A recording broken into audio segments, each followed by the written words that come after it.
Queridos irmãos, abramos a palavra de Deus na carta de Paulo aos Gálatas, capítulo 5. Nós vamos ler do verso 16 até o verso 26. Aqui o apóstolo Paulo, concluindo a carta aos Gálatas, está expondo a vida no Espírito, como os cristãos da Galácia deveriam viver de forma a agradar a Deus. Nosso objetivo ao expor esse texto é que esses princípios eternos, relevantes, válidos, atuais para todas as épocas, sejam impressos em nosso coração pelo bendito Espírito de Deus, para que nós também possamos viver essa vida que o agrada. Gálatas 5, 16 a 26, as obras da carne e o fruto do Espírito. Digo, porém, andai no Espírito e jamais satisfareis a concupiscência da carne. Porque a carne milita contra o Espírito e o Espírito contra a carne, porque são opostos entre si, para que não façais o que porventura seja do vosso querer. Mas se sois guiados pelo Espírito, não estáis sob a lei.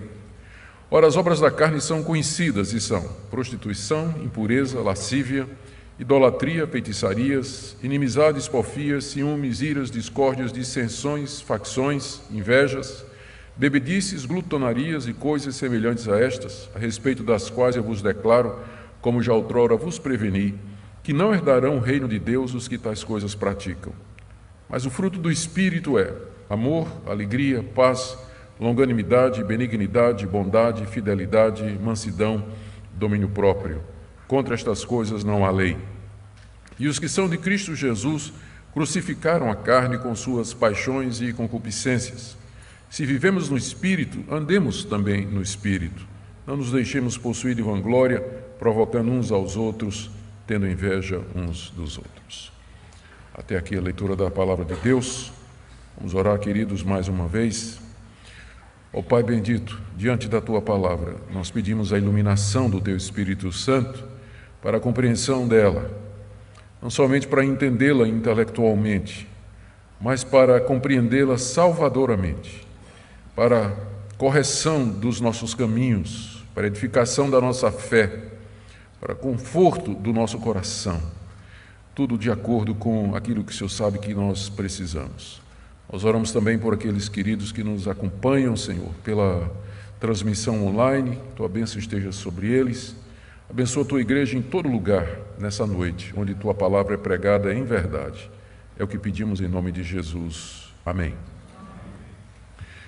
Irmãos, como é do conhecimento de todos, a carta aos Gálatas foi escrita pelo apóstolo Paulo com o objetivo de impedir que os crentes daquela região da Galácia passassem para a seita dos judaizantes, um grupo de pregadores vindos de Jerusalém que ensinavam a necessidade da observância da lei de Moisés como condição não somente para a salvação, mas também para pertencer à igreja de Jesus Cristo. Esses judaizantes legalistas, eles insistiam que as obras da lei teriam que ser cumpridas e que aquele que já creu em Cristo Jesus deveria acrescentar à sua fé a prática da lei de Moisés, conforme revelada na Antiga Aliança. Especialmente a ênfase na circuncisão, na guarda do calendário sagrado, dias especiais, e também na observação da dieta religiosa que Deus havia prescrito aos judeus.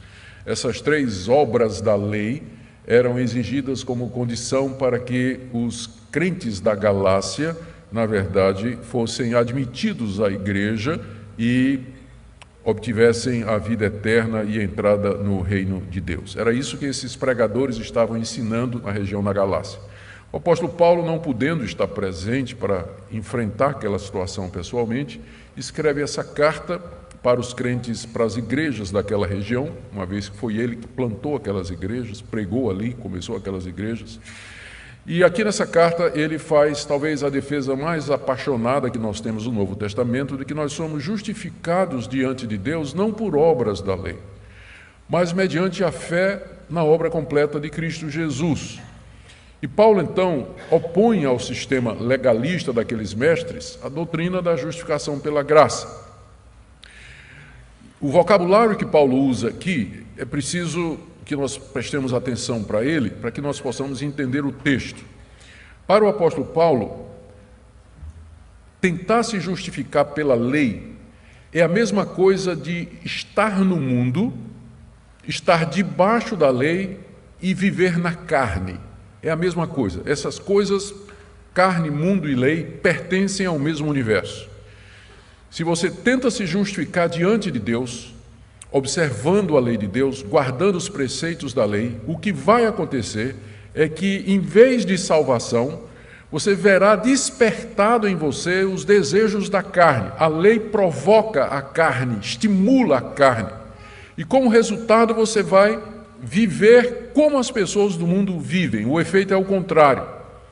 Então, nesse universo, o vocabulário é lei, mundo, carne, escravidão, morte, afastamento de Deus, que era, ao final, o resultado daquilo que os judaizantes estavam ensinando, de acordo com o apóstolo Paulo. Do outro lado, você tem o vocabulário que define o evangelho da graça.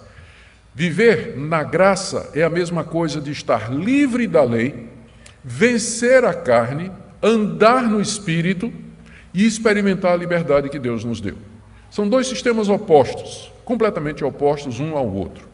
E ou você está vivendo de acordo com um, ou você está vivendo de acordo com outro, mesmo que você esteja numa igreja evangélica, mesmo que você pertença a alguma denominação, se considere cristão. Na verdade, o que Paulo está fazendo aqui é definindo os dois princípios que dividem a humanidade ou representam as opções diante de Deus para toda a humanidade. Ou a pessoa tenta se justificar diante de Deus, observando a lei de Deus, tentando guardar os seus mandamentos e assim caindo debaixo do poder da lei, estimulando a carne, praticando o pecado, vivendo como escravo e seguindo pelo caminho do mundo, ou ela é justificada pela graça de Deus mediante a fé em Jesus Cristo, vive no Espírito, é liberta do poder da carne e experimenta aqui nesse mundo uma vida de santidade e uma vida de agradar a Deus.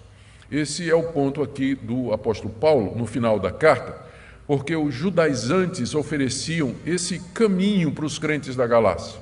Eles estavam dizendo, a forma de vocês vencerem as paixões do coração de vocês é vocês seguirem a lei de Deus.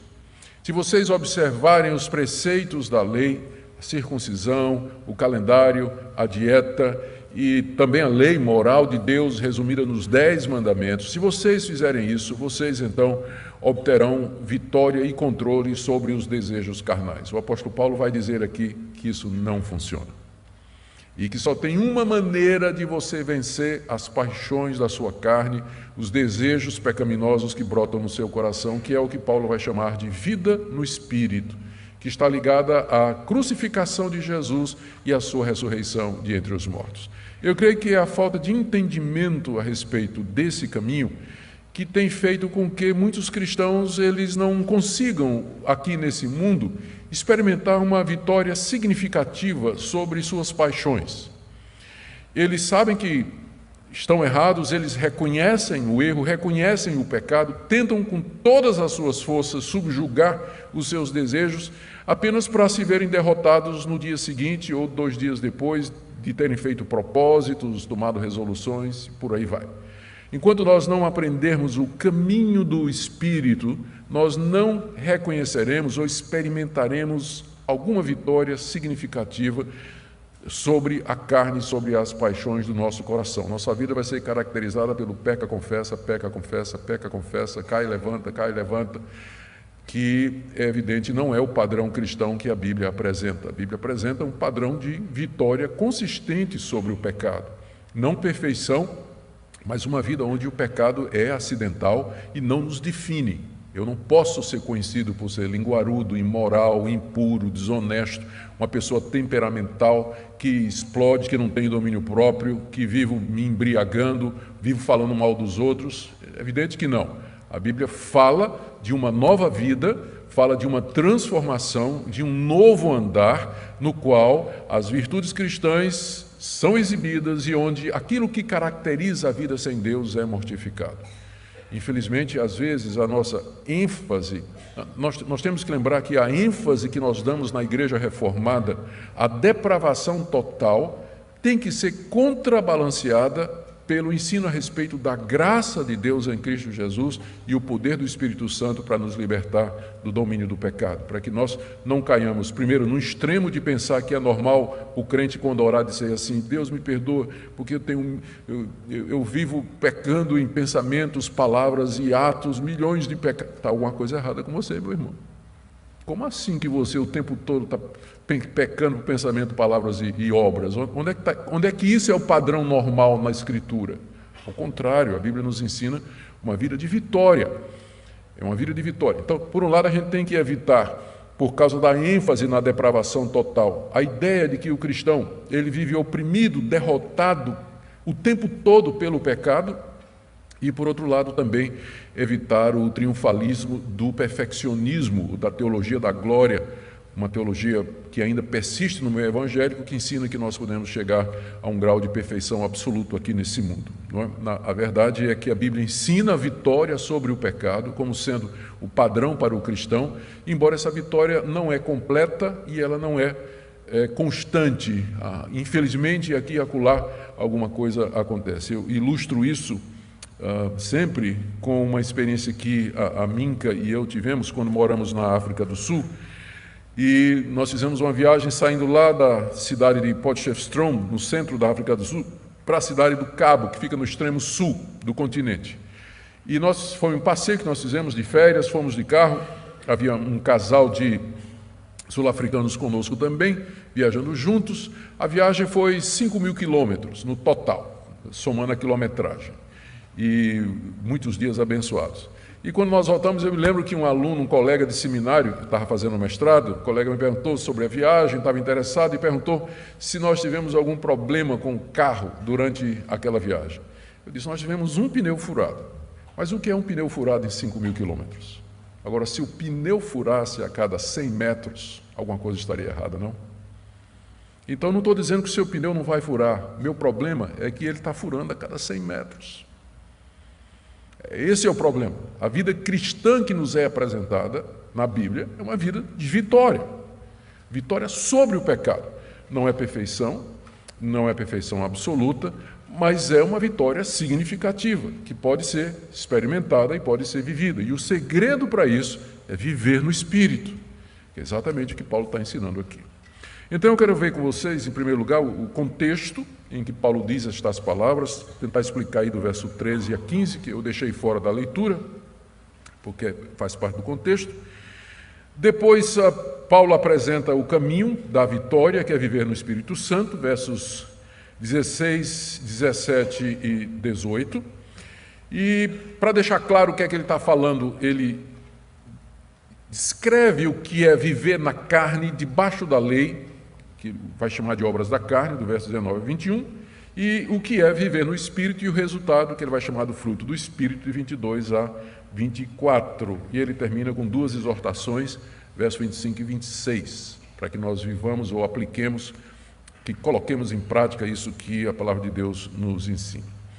Então vamos lembrar aqui o contexto. No verso 13 a 15, Paulo está dizendo para os cristãos, está dizendo para os crentes da Galácia, de que eles deveriam aproveitar a liberdade que eles têm em Cristo Jesus para viver de acordo com a vontade de Deus. Verso 13, vós, irmãos, fostes chamados à liberdade.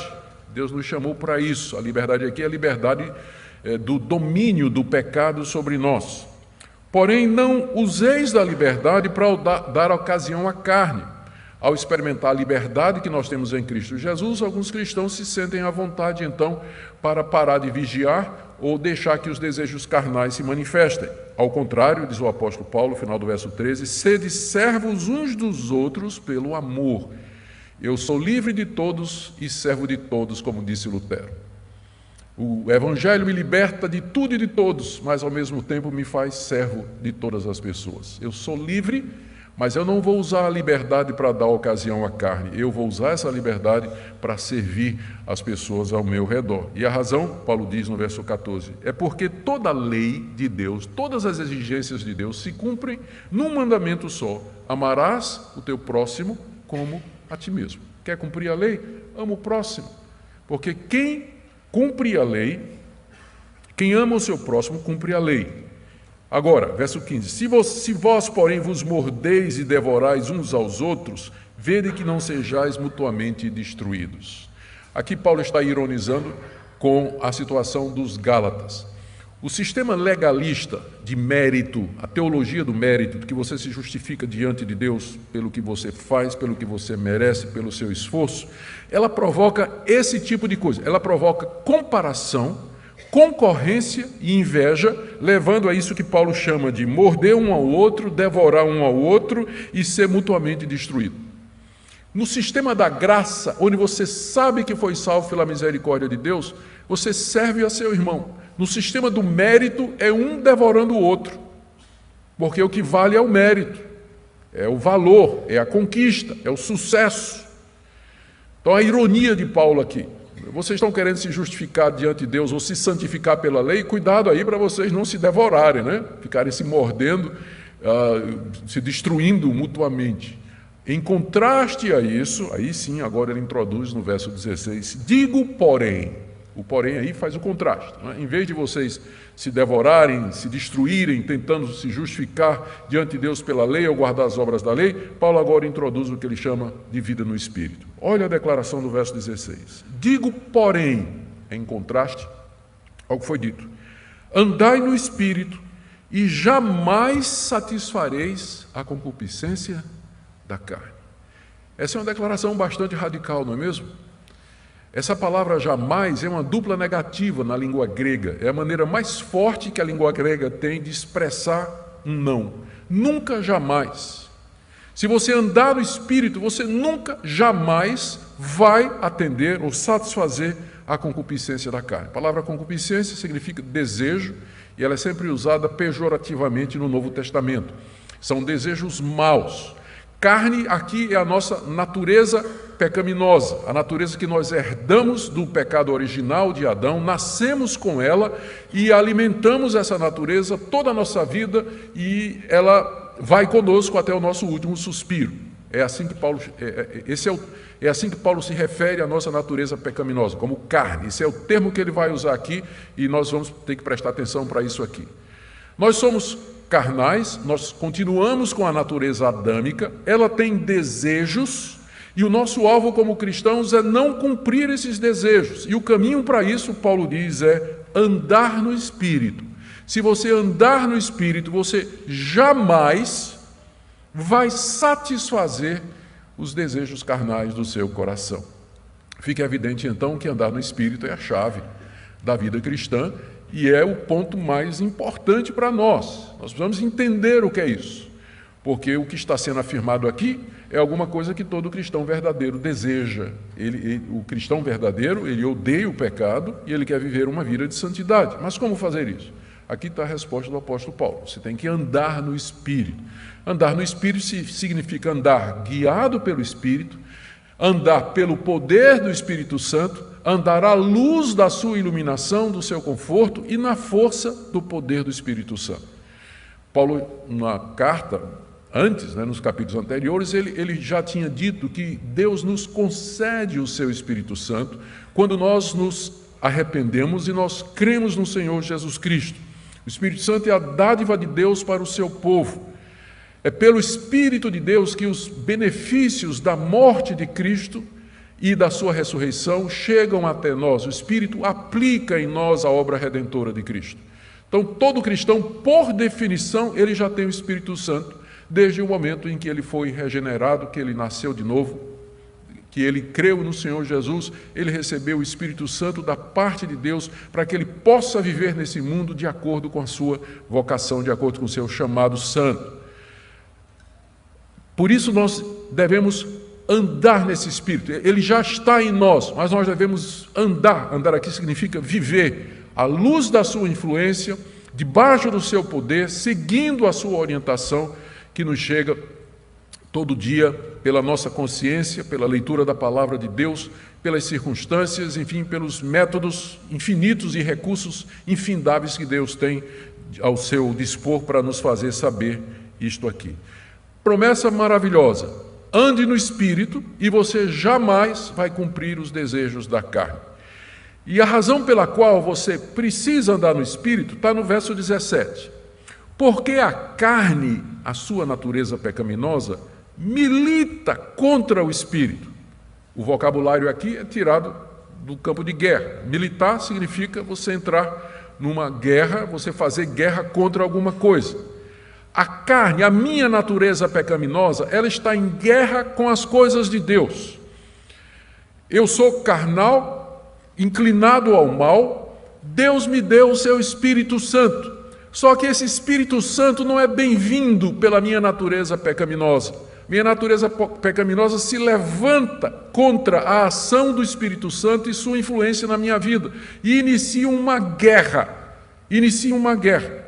E, ao mesmo tempo, o Espírito Santo milita contra a carne. Foi para isso que Deus nos deu o Espírito Santo. Isso aqui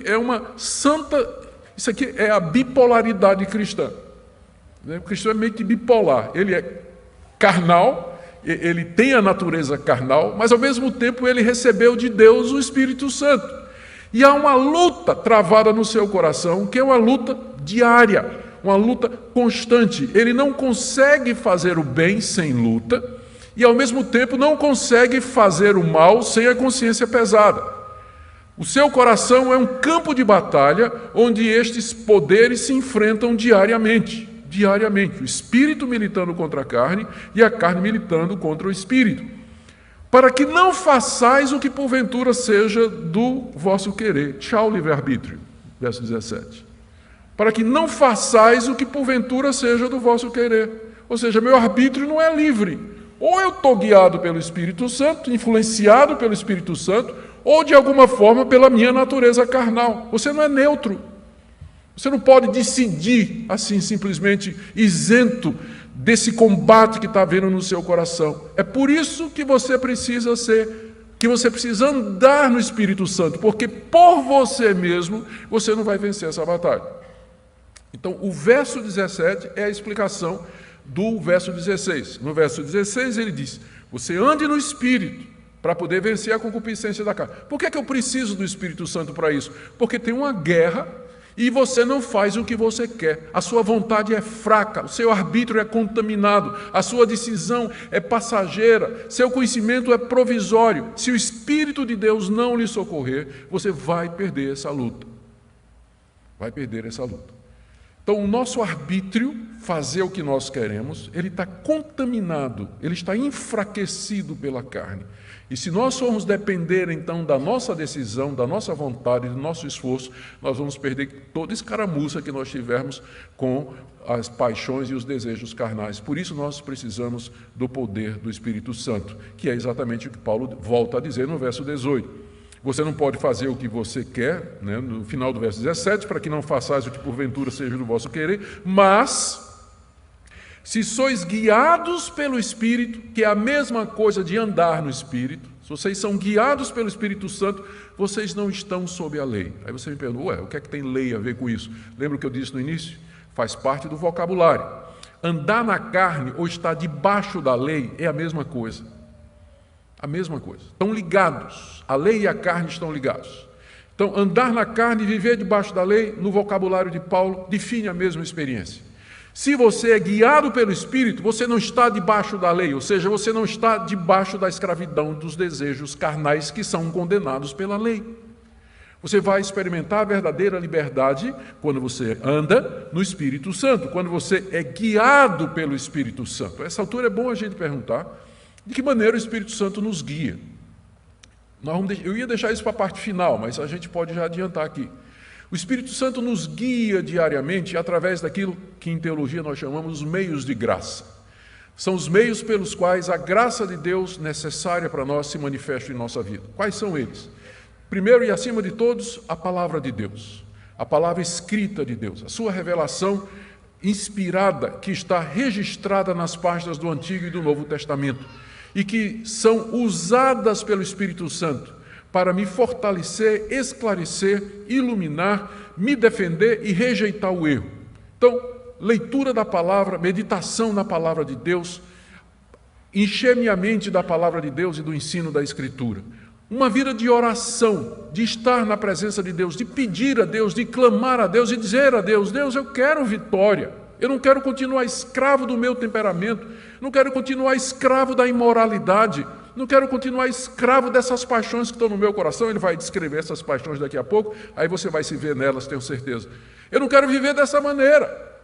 A vida de oração está aberto para ser corrigido e orientado por outras pessoas que Deus vai mandar. Pessoas sinceras que Deus vai mandar para corrigir você. E às vezes até mesmo críticos. Deus vai mandar para corrigir você.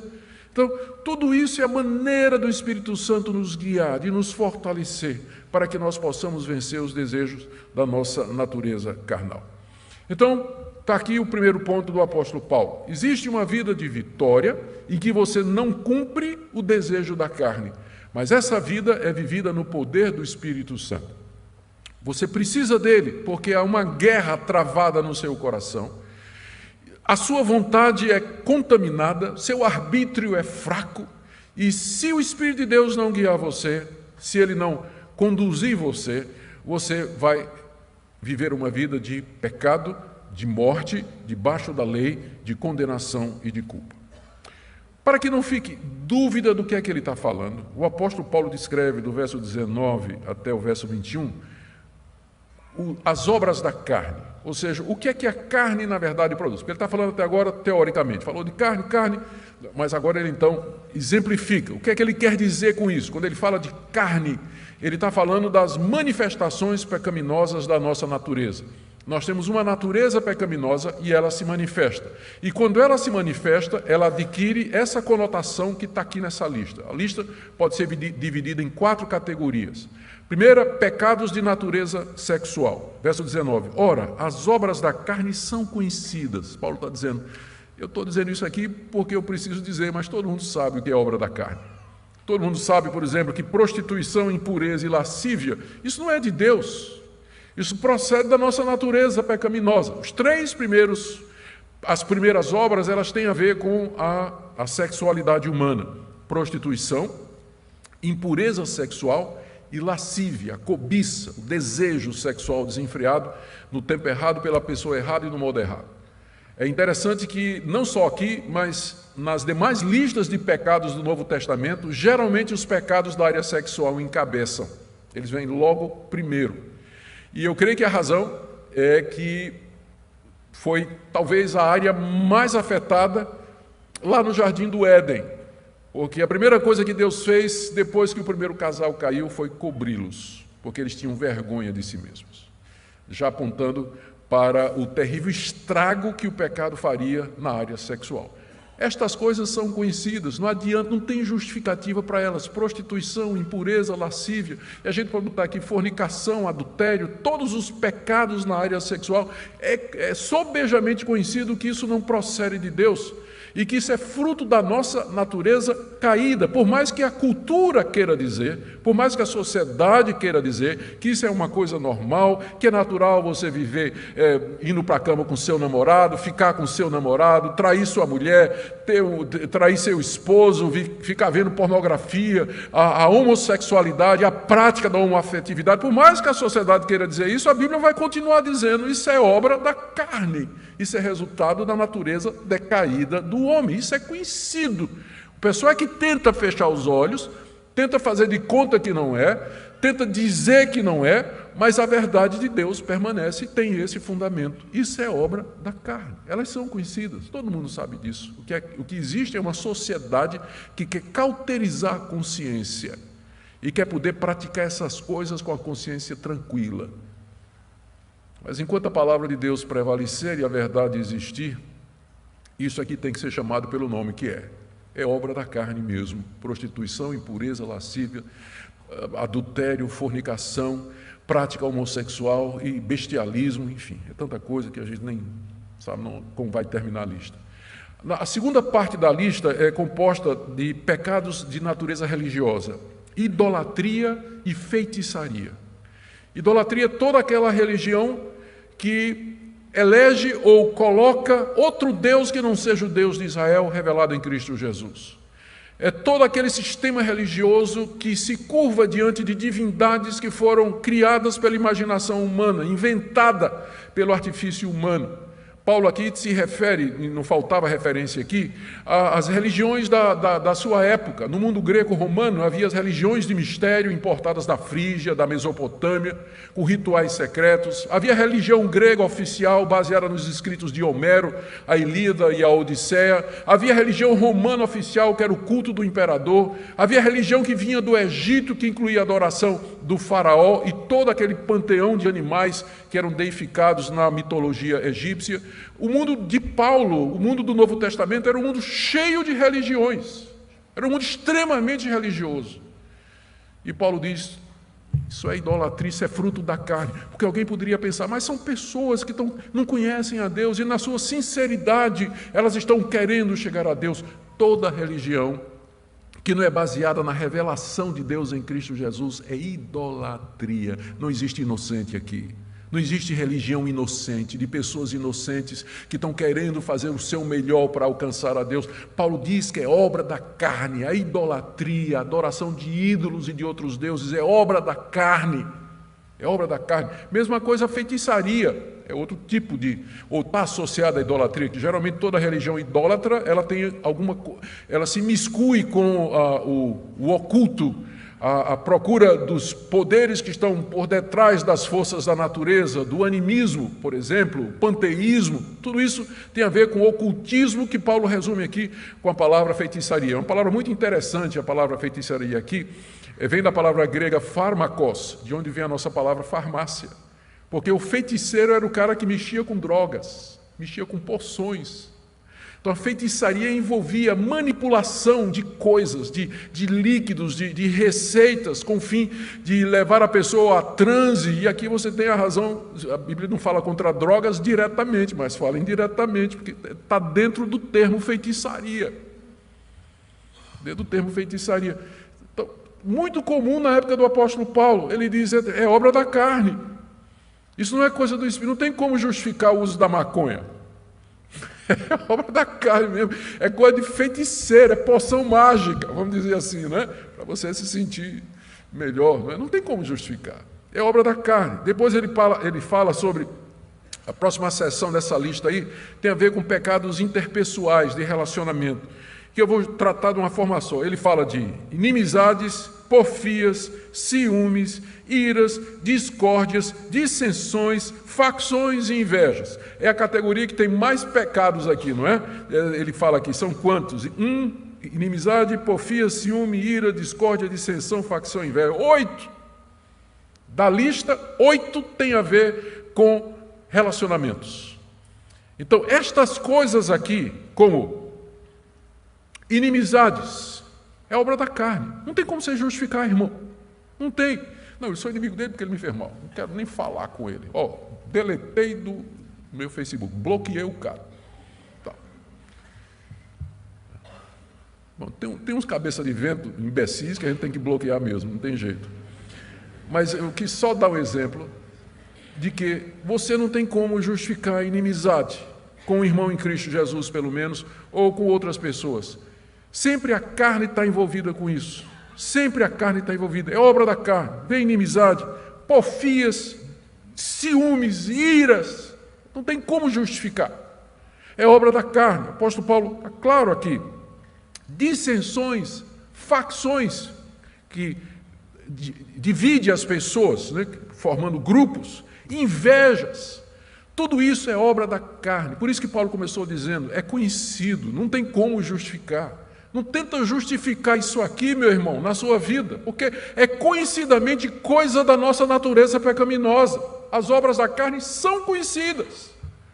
Aquelas de natureza sexual, de natureza religiosa, de natureza interpessoal e aquelas que têm que ver com minha própria vida, o domínio de mim mesmo, que são os dois últimos, bebedices e glutonarias. A embriaguez, a falta de domínio próprio de pessoas que abusam do álcool ou de qualquer outro tipo de substância. E a glutonaria, que é o abuso da comida mesmo, que a gente às vezes não tem muita coragem de falar a respeito disso aqui, não é? Mas está na lista de obras da carne. Alguns vão dizer, bom, Paulo, bebedice e glutonaria, Paulo tem em mente aqui as orgias que eram comuns no Império Romano. De fato, era mesmo. Na época do apóstolo Paulo, as orgias eram conhecidas, as pessoas passavam semanas bebendo, comendo, tendo relações sexuais, eram farras, verdadeiros bacanais. Aliás, a palavra bacanal vem do deus Baco, né, que era o deus do vinho e que era o patrono desse tipo de coisa que acontecia no Império Romano. Era muito comum esse tipo de coisa lá. Paulo talvez esteja fazendo uma referência a isso, que seja, mas não deixa de ser uma referência para nós também. A questão da beber demais e comer demais também. E Paulo diz, e coisas semelhantes, porque a lista não é exaustiva, por mais intensa que ela seja, ela não é exaustiva. Tem coisas semelhantes a essas. Qual é o ponto do apóstolo Paulo? Ele está dizendo que toda vez que você tenta se justificar diante de Deus, pelos seus próprios méritos, é isso aqui que vai se manifestar em sua vida. A verdade a seu respeito vai aparecer. Porque a lei, ela como que estimula isso, ela provoca isso, ela desperta isso em nós. Por isso que, como eu disse, no vocabulário de Paulo, estar debaixo da lei, viver na carne, é a mesma coisa. É a mesma coisa. Estar debaixo da lei, viver na carne, é a mesma coisa. E o resultado, o reflexo, é isso aqui na vida das pessoas. E as pessoas, não adianta tentar diante de Deus justificar esse tipo de comportamento, que essas obras são conhecidas. Mesmo pessoas que não são cristãs sabem que esse tipo de coisa não pode proceder de Deus. Não procede de Deus. E Paulo adverte, meus irmãos, veja que a advertência no final do verso 21. A respeito dessas coisas, eu declaro para vocês agora, como já anteriormente eu preveni. Ele se refere ao fato de que quando ele esteve lá na Galácia, pregando o evangelho nas igrejas, ele já tinha falado sobre esse assunto, né? Ele está retornando ao ponto e disse, olha, vocês lembram que eu já preveni vocês a respeito disso. Os que praticam esse tipo de coisa não herdarão o reino de Deus. Quem vive na prática dessas coisas não herdará o reino de Deus. Por quê? Porque está evidente de que ele não foi regenerado. Está evidente que ele está tentando se justificar por méritos. Está evidente que ele pensa que o caminho da salvação é pela lei. Ele não conheceu a graça, ele não conheceu Jesus Cristo. E o resultado é que estas coisas se manifestam na vida dele e ele não tem poder para controlar isso. Ele pode ter capa de religioso, usar paletó e gravata, usos e costumes, Bíblia embaixo do braço, não perde um culto. Mas é essa a natureza dele. Ele pratica estas coisas, umas em maior escala do que outras, outras mais intensamente do que outras, mas ele vive na prática dessas coisas. Note bem, o crente verdadeiro, eventualmente ele pode cair numa dessas coisas, mas como eu disse, é um pneu em 5.000 quilômetros. O que não é de Deus, ele vive na prática disso. Ele não consegue vencer isso. Mesmo que ele tenha consciência, ele não consegue subjugar isso, mas estas coisas caracterizam a sua vida, a prática delas. E aqui está um bom teste que você pode fazer a respeito da sua segurança de salvação ou da sua expectativa e esperança de que após a morte você vai ser recebido por Deus nos céus. Você vive na prática dessas coisas. Eu não estou perguntando se você algum dia não cometeu alguma dessas coisas. Mas a minha pergunta é se você é dominado por essas coisas, se estas coisas têm um domínio sobre a sua vida. Porque se tiver, então acendeu a luz vermelha, meu irmão. E aí você deve examinar a sua vida e deve prestar atenção, porque os sintomas e os sinais aqui, de acordo com o que Paulo está dizendo, é de que você está naquela categoria de pessoas que vivem na carne, debaixo da lei, e que não herdarão o reino de Deus, não entrarão naquele reino eterno que o Senhor Jesus nos conquistou pela sua morte e ressurreição. Em contraste, para que fique bem claro o que é que Paulo está falando, o fruto do Espírito é, verso 22, amor, alegria, paz, longanimidade, benignidade, bondade, fidelidade, mansidão, domínio próprio. Algumas pessoas perguntam por que quando falou da carne, Paulo usou o plural, as obras da carne, mas quando ele fala do Espírito, ele usa o singular, o fruto do Espírito. Eu não consigo encontrar uma razão teológica para isso. Talvez não haja nenhuma. O que talvez Paulo queira dizer é que quando de fato nós vivemos no Espírito Santo, o fruto da sua operação em nós se manifesta dessa maneira que é centralizada no amor.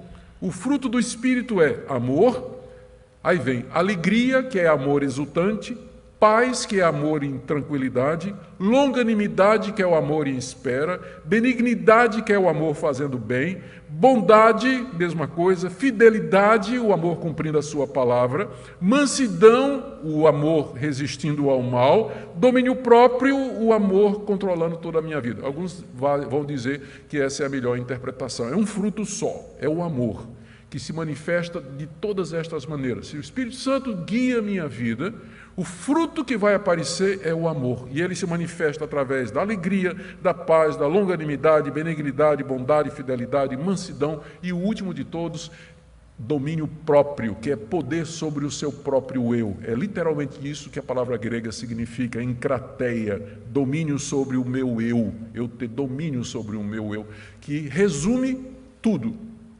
O fruto do Espírito é domínio próprio. E agora você não está mais naquela lei, você não faz o que você não quer, que é o que está dizendo no verso 17. Porque pelo Espírito agora você tem domínio de si. No verso 17, Paulo diz que nessa guerra você não faz o que você quer, mas se você andar pelo Espírito, você tem domínio. Você vai controlar seus desejos, suas paixões, seus pensamentos, você vai fazer as decisões certas, você vai andar no caminho de Deus. É isso que o Espírito Santo faz. Veja como Paulo diz no verso 23, contra essas coisas não há lei. Não existe lei contra domínio próprio, fidelidade, mansidão, alegria, amor. Na verdade, a lei aprova. Na verdade, Deus demanda, Deus requer isso e dá sua aprovação sobre isso.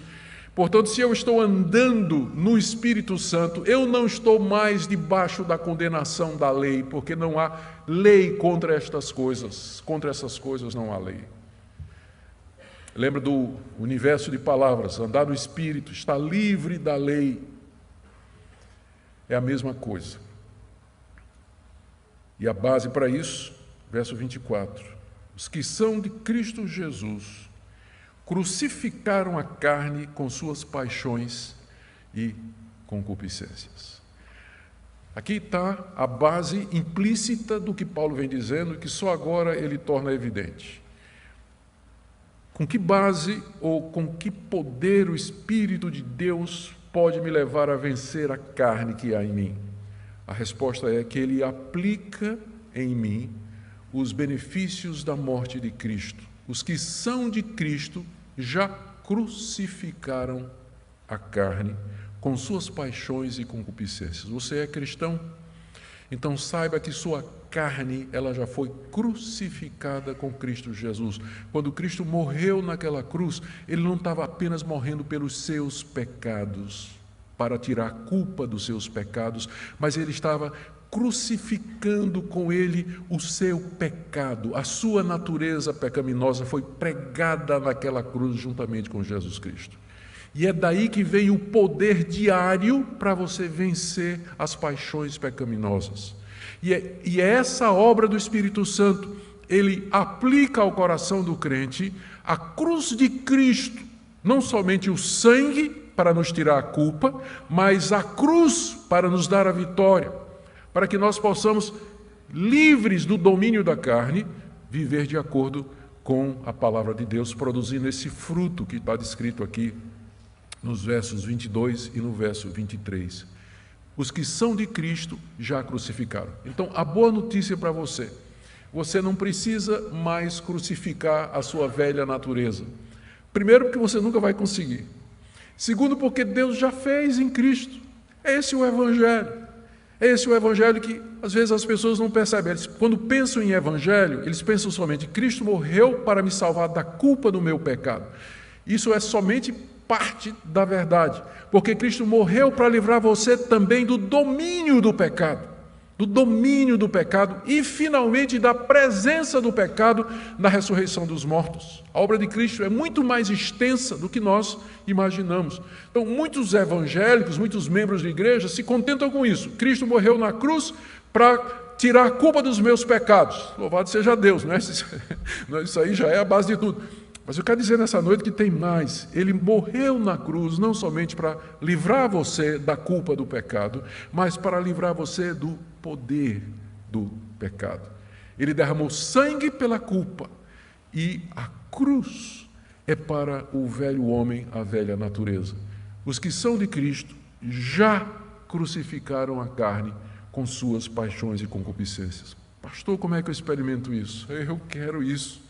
Eu quero viver essa crucificação, eu quero experimentar o poder da cruz sobre a minha natureza, sobre a minha língua comprida, sobre o meu olhar comprido, sobre meus ouvidos compridos. Eu quero experimentar o poder da cruz, sobre as tendências do meu coração, os desejos do meu coração, essa raiva que eu tenho de uma pessoa que não passa, que eu não posso nem olhar para a pessoa. Como é que eu crucifico isso?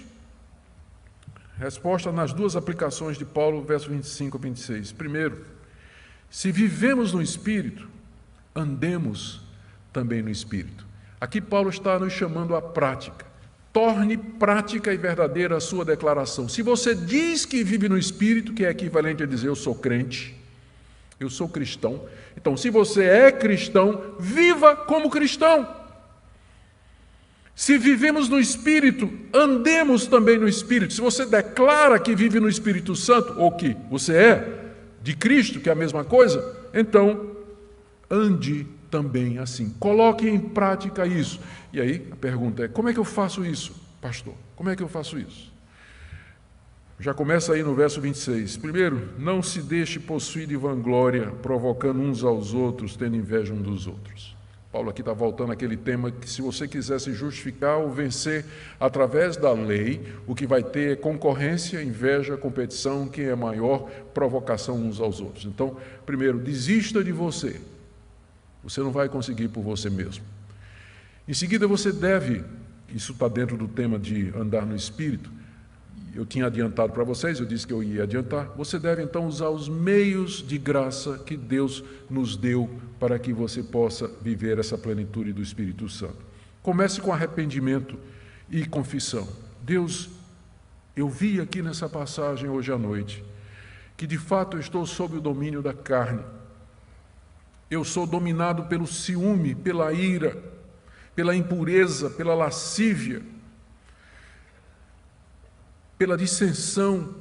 Deus, eu estou vendo isso com tanta clareza. Eu queria que o Senhor perdoasse os pecados do meu coração, que o Senhor me libertasse, que o Senhor me guiasse, que o Senhor me desse essa vitória que o apóstolo Paulo fala aqui nessa passagem, de que se eu andar no Espírito eu não vou cumprir os desejos da carne. Eu queria experimentar isso, uma vida cristã mais elevada. Eu não estou satisfeito com a minha conduta cristã no trabalho, na família, maneira como eu trato os outros.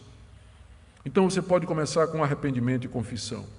Segunda coisa, use os meios de graça. Deus deu meios pelos quais o poder do Espírito Santo chega até nós. Leitura da palavra, meditação na palavra, participação dos cultos, comunhão dos irmãos, confraternização com os irmãos, um ajudando o outro. Tudo isso faz parte dos meios pelos quais o Espírito de Deus flui na nossa vida e nos dá poder contra os desejos da carne.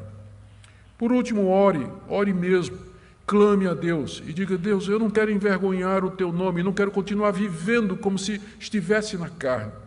A Tua palavra diz que eu já fui crucificado com Cristo, Tua palavra diz que eu já tenho o Espírito Santo, eu quero viver isso na prática, eu quero experimentar isso no dia a dia.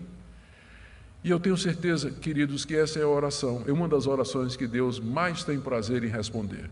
Quando Ele vê os seus filhos quebrantados, humildes, clamando e pedindo a Ele: Senhor, eu quero Te conhecer mais e quero andar no Teu caminho. Talvez você esteja aqui nessa noite e você está vivendo uma vida de escravidão. E eu queria que você então refletisse essa noite, diante de Deus, se essa vida na escravidão não é sintoma de alguma coisa mais profunda. Talvez falta de conversão. Tem muita gente nas igrejas que não é convertido. Eu fui criado numa igreja presbiteriana até os 16 anos de idade. Aprendi boa doutrina, aprendi a palavra de Deus. Cheguei a namorar com a filha do pastor, que é mais crente do que isso, né? Mas eu não era convertido. Não era mesmo. Minha conversão se deu alguns anos depois, quando eu tinha 23 anos de idade. Saí da igreja com 16, 17 anos. Então é possível. Tem jovens aqui. Estou vendo jovens aqui, estou vendo adolescentes que são escravos da impureza sexual, e fica vendo o que não deve na internet, fica participando de grupos ou compartilhando coisas pelas mídias sociais que são contra a pureza da alma e do coração. Isso talvez seja sintoma de falta de novo nascimento. Não pressuponha que porque seu filho cresceu na igreja, que ele é crente. Não pressuponha, isso é o maior erro que você pode cometer. Ao contrário, pressuponha que ele é um pecador precisando de arrependimento e de conversão. Esteja atento para os sinais que ele está dando disso. Para os sinais que ele está dando disso. Talvez você seja um crente verdadeiro, mas está lutando aqui, lutando na sua vida contra algumas dessas obras da carne. Aqui você hoje à noite ouviu o caminho que a palavra de Deus nos oferece. Deus está disposto a nos perdoar, Deus está disposto a nos dar um novo começo e pelo poder do Espírito Santo, introduzir você a um patamar de vitória na vida cristã, onde o pecado, ele não define você, ele é um acidente de percurso, mas não é o que caracteriza a sua vida. E por último, queridos, admirem a graça de Deus, a misericórdia do nosso Deus. A Bíblia é tão clara a respeito do nosso querer, do nosso arbítrio, da nossa vontade, como somos fracos, manchados, aleijados pelo pecado. Mas a graça de Deus, soberana, poderosa, supera tudo isso. E o nosso Deus nos chama e vem. E, por pior que você esteja, pode ter certeza que a graça de Deus pode transformar a sua vida e libertar você. Amém?